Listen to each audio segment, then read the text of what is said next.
Well, hello, good evening and a very warm welcome to the hot seat. In the hot seat today we have a very vociferous critique of all matters to do with corruption, accountability, responsibility, and to find out just how we're doing on those scores. Is there any light at the end of the tunnel? To find out all that, let's get talking to Mr. Maitri Gunaratna. Good evening to you, Maitri. Good evening, Faraz. And thank you for the invitation. Thank you for coming on the hot seat. Not often that you come here. But I thought I'd better ask you, what's happening? We had a lovely commotion in Parliament a couple of days ago. All sorts. So what's happening? How are we doing? Nothing is happening. The country is going from a bad situation to a worse situation. Yeah. There is no governance. Right. There is no sight of corruption being dealt with. And I can't see anything happening in the near future with regard to corruption. So it's a very disappointing state of affairs. Is it a bit of a cliche when we hear people say nothing is happening? That's all I hear. Yeah, and I suppose people are now fed up with regard to this all talk no action policy of the government. But is it really all talk and no action? Because we have companies who put out their accounts and so on, and some of them are making profits and so on. That is the private sector. Yeah. For us, private sector is a different growth engine. I mean, they are going on profit. Yeah. But when you take the state, it has to benefit the citizen of this country. But in what way is it benefiting the citizen of the country? You take cost of living. Today it is unbearable. And in some places, in rural areas, people are now trying to exist with one meal, one proper meal. To that extent, things are getting tough. And this is just the beginning. This is just the beginning. I feel 6 months down the line, if nothing improves, there is no change, things are going to get tougher. And I would say even the business sector, you take the banks, in the private sector, the pawning industry, the highest amount of jewelry is being pawned during this period. So therefore, it is a very serious situation, and I can't see anyone, Prime Minister, President, anyone coming forward to rectify the situation. But Maitri, that's a serious indictment on the ability of the Prime Minister and the President to address these issues. No, they have not been able to address the main issues for us. Now, on my visit to Jaffna about 3 weeks ago, I happened to go and meet a cross-section of the people there. Yeah. Right? Their problems have not been sorted out. Right. In Vadamarach area, there are more than 1,500 people, youngsters who are A-level qualified, who are waiting for some kind of employment. Right now, when they don't get proper employment, some of them are married, then there are people who have got degrees. So there is no one to address their problems. Right? So what is the TNA doing?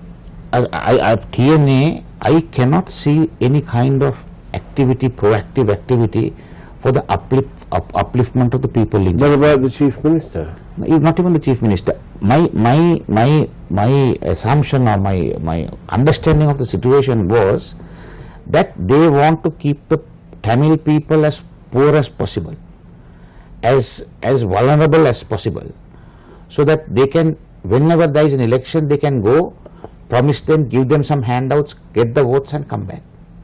They are not interested in sorting out their problems for us. So that is the impression, and I thought the Sinhala politicians were bad. I had that impression, but I'm telling you, for us, the Tamil politicians are infinitely worse. Right?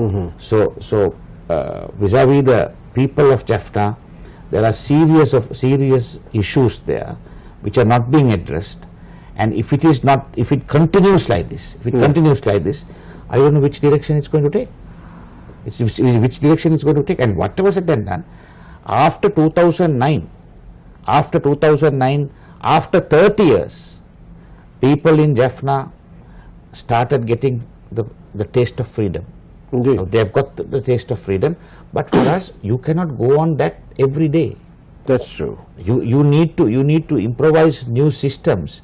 You need to improvise new methods and to empower the people there. But Jaffna is, if you just leave the politics aside, Yeah. And if you only examine what's going on in Jaffna, the people are getting on with their life, but with some challenges. No, for us that will happen anywhere in the country. People will anyway get on with their lives. But the point is, you have to take into consideration that these people for 30 years didn't have a proper normal life. So you need to treat them carefully. You their issues need to be addressed more scientifically. Yeah. Right? Because some of them may have been involved with the LTT. Right? So you need to address them very sympathetically and systematically. Now, for instance, for us, there was an army officer who operated in Vaunia, and when he was transferred, you would have seen the videos of how people were howling and crying and falling at his feet, asking him not to go.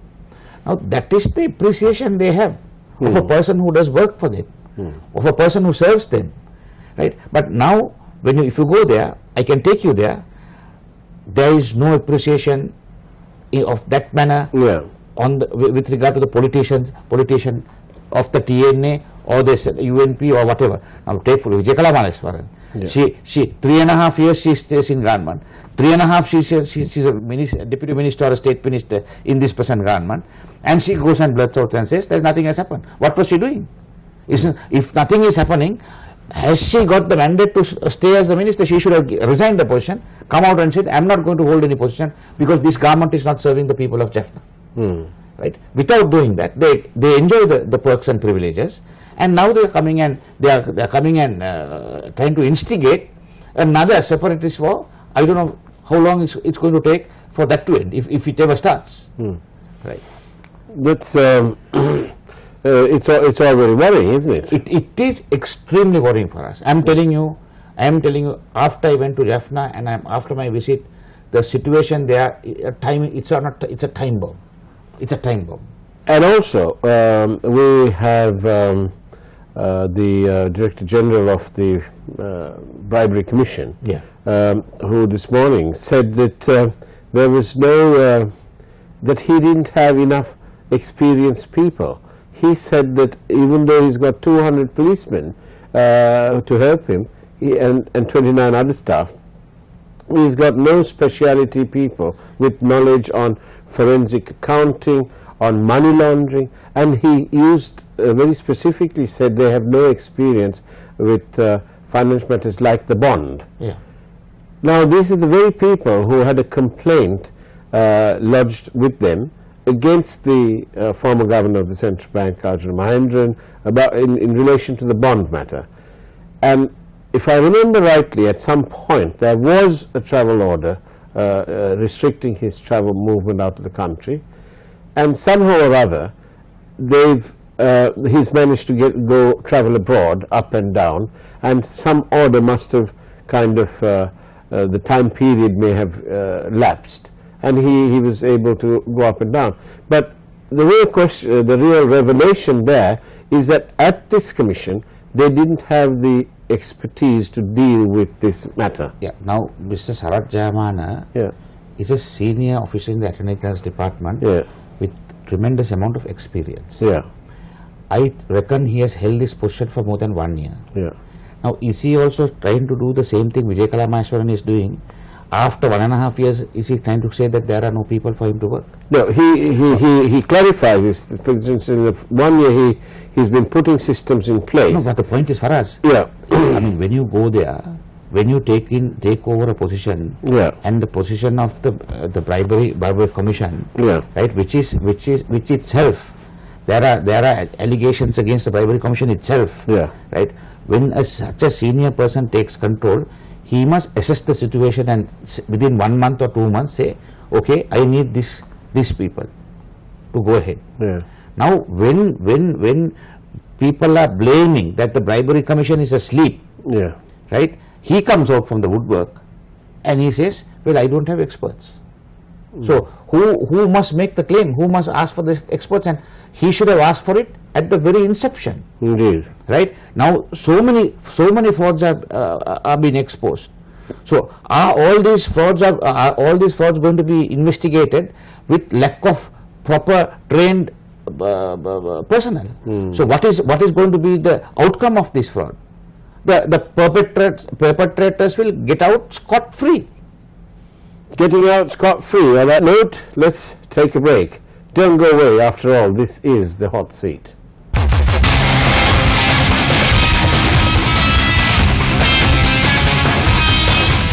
And welcome back to the hot seat, where we are in conversation with Mr. Maitri Gunaratna. David, we've looked at the what the Director General of the Bribery Commission says, and he now says that he's been given the go-ahead to fund another 200 people, and he's hopeful. And the advertising is. Yeah, but when is it going to happen for us? How long is it going to take? Yes, well, this is the thing. It's getting perilously close to calling for another election. Precisely. How long is it going to take? Government procedure will take another 2 years for him to get all those officials. Right. So, is there? And also, what about? Let's talk about the bond, because now we're told that one of the delays in taking action on what the bond commission's recommendations are is that the Bribery Commission, for example, can't take and use the information that has been collected by the Commission of Inquiry. They'll have to start all over again. Yeah. So he says to avoid that scenario from happening, they need some new legislation.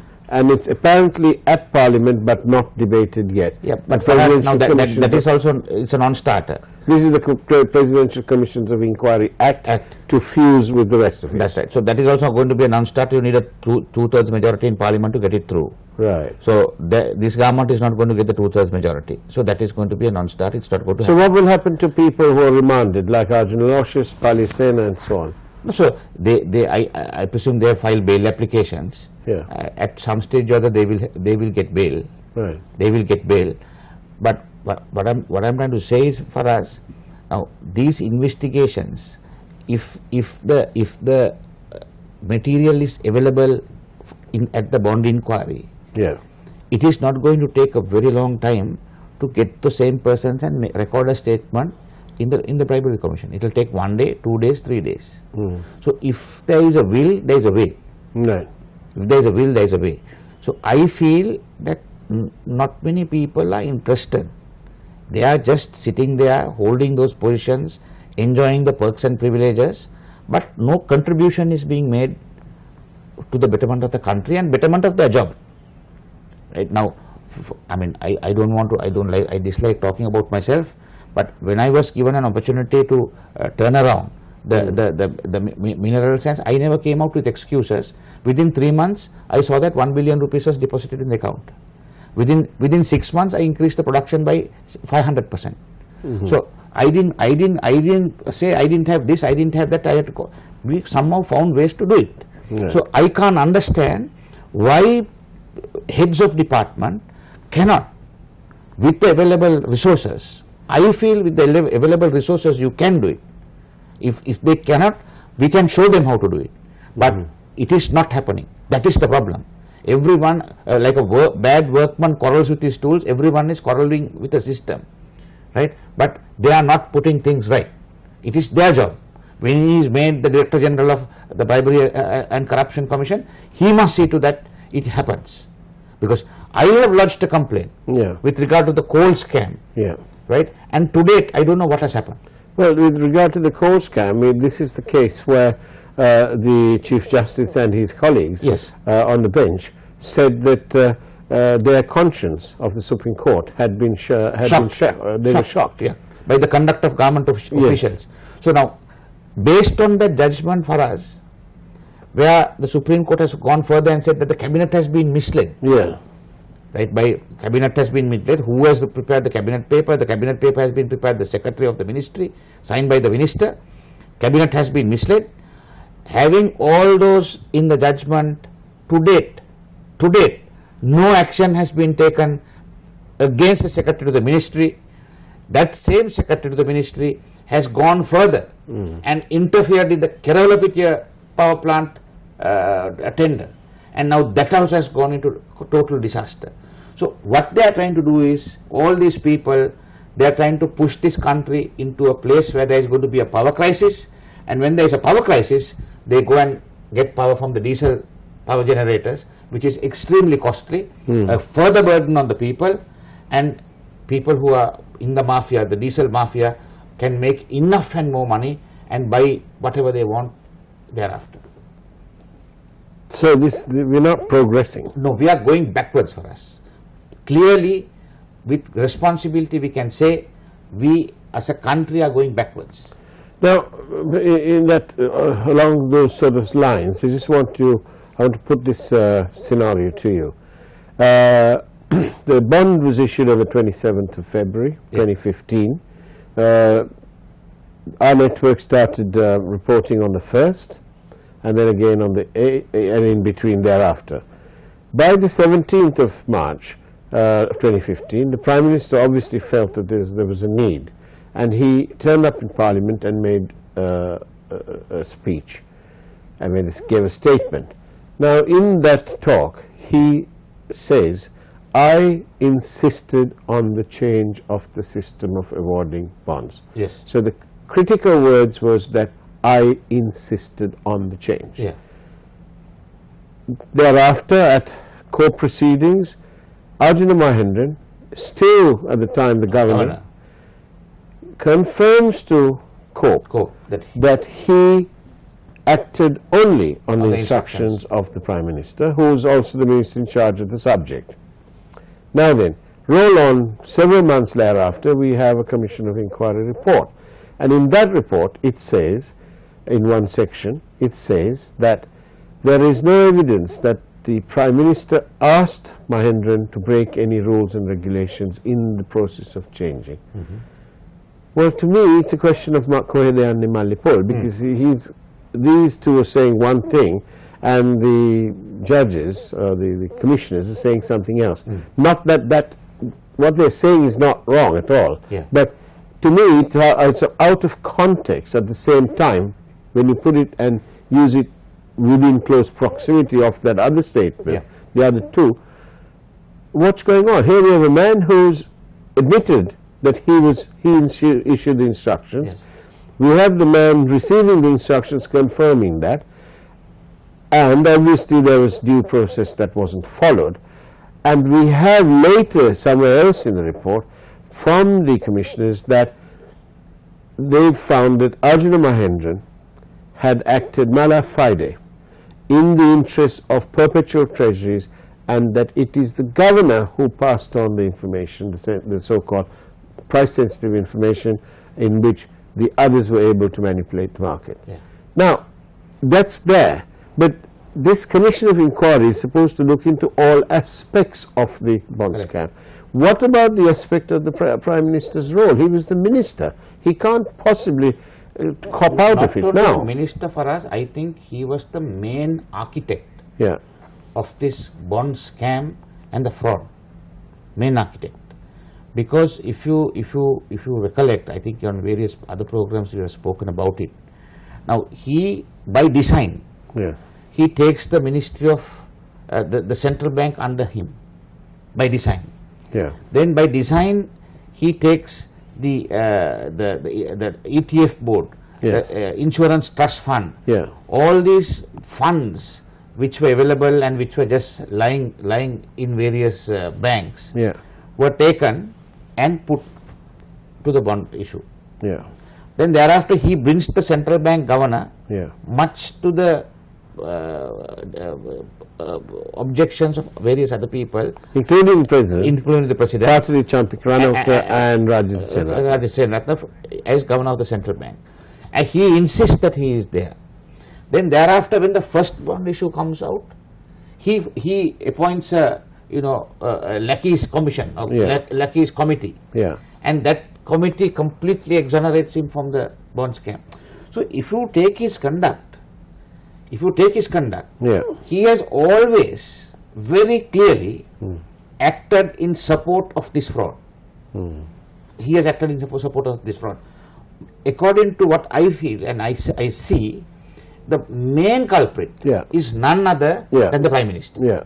None other than the Prime Minister. So therefore, I feel, without going around beating around the bush and going behind various other individuals, the main man on these lines, they should bring the main man into the clutches of the law. Otherwise, there is nothing going to happen here. And I am sure we will get more and more witnesses to come forward and give evidence, right? If they go behind the correct person. But we have similar sort of scenarios.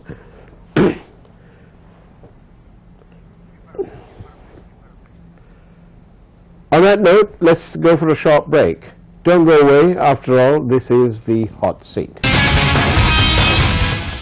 Welcome back to the Hot Seat.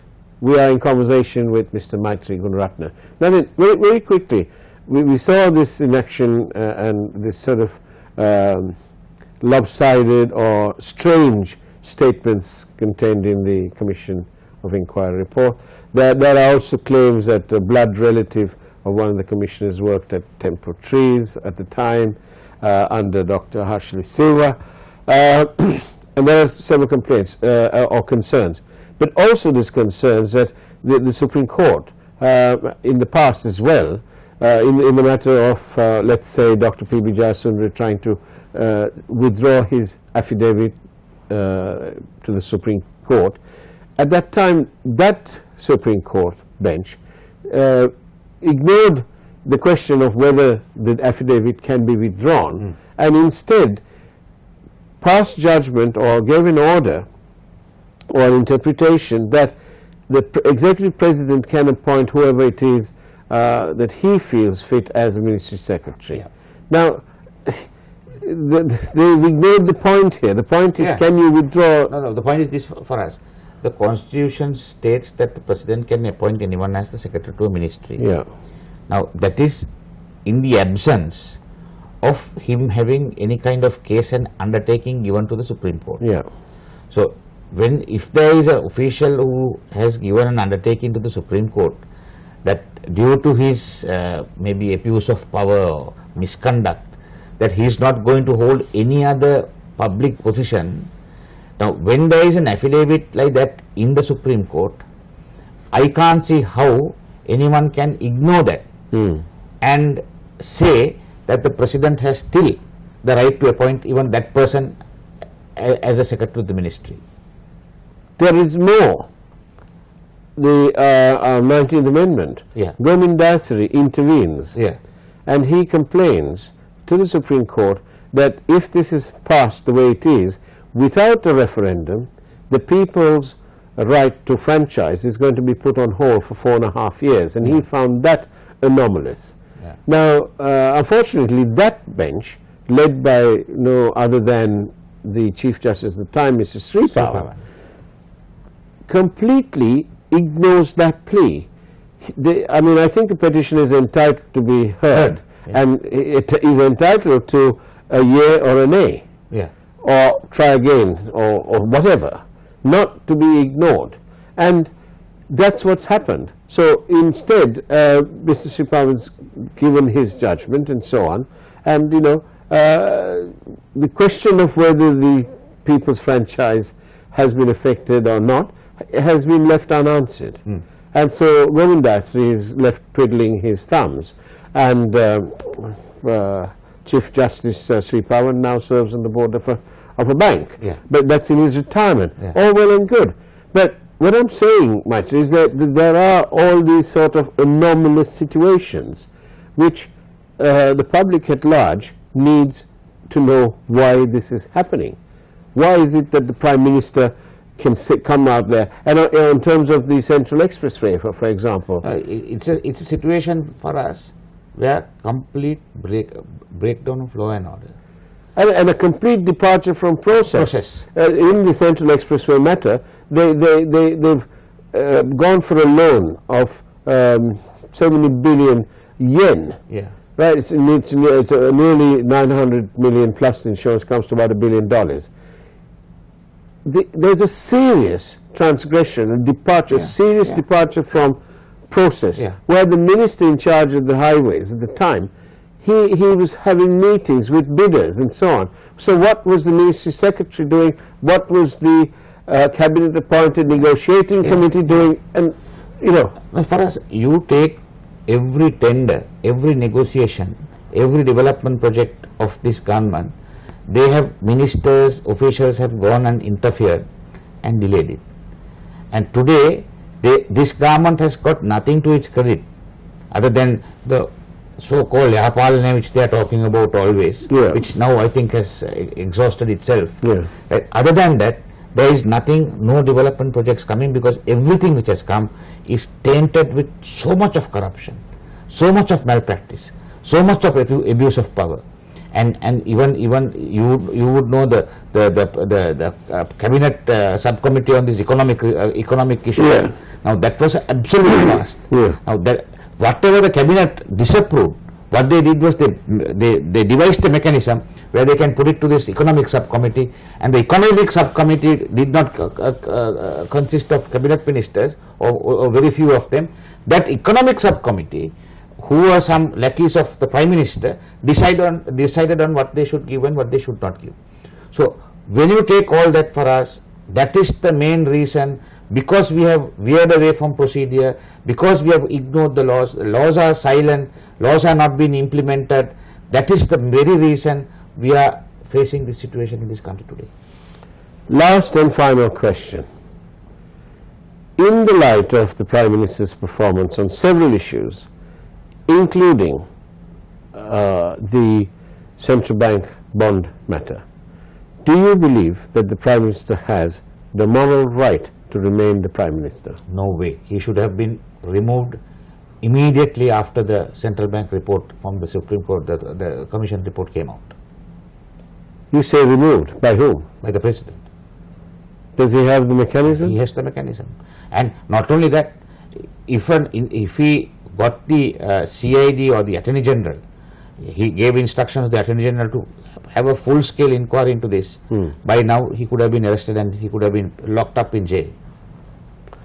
You are talking about the Prime Minister of Sri Lanka? Prime Minister of Sri Lanka, yes. Matthew Gulabne, thank you very much for being in the hot seat. And that's about it for the hot seat this week. We'll see you in a fortnight's time, same time, same place. Take care. Good night.